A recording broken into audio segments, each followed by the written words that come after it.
Welcome to the Snap, the TRN football show for high school. We got Zach Duncan, Jonathan Hull, and I'm Andy Newberry, and a perfect week for Wichita Falls teams last week on the field.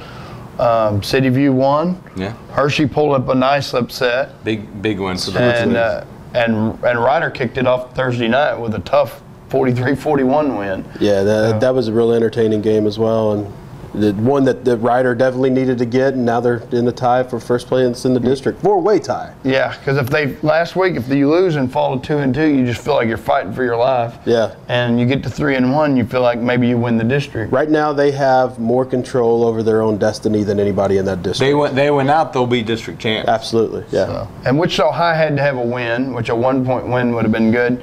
But they went out and dominated. You saw that. And, yeah, it was an impressive display. And Saginaw's not a bad team. I know they're 0-7, but they're not that bad. I'm going to keep saying that. They're not that bad. The best 0-7 team in the state. I can hear. Yeah, that's what it is. But they're not nearly as bad as their record suggests. That Danny Russell was shocked that they dominated as much as they did. So they needed that kind of defensive momentum, I think. Yeah, I think so, because they've got a tough road here to try to work their way into the playoffs. So anything surprising with City View? No, I mean they beat a team they should have beat. Obviously, Nakona hasn't won a game yet.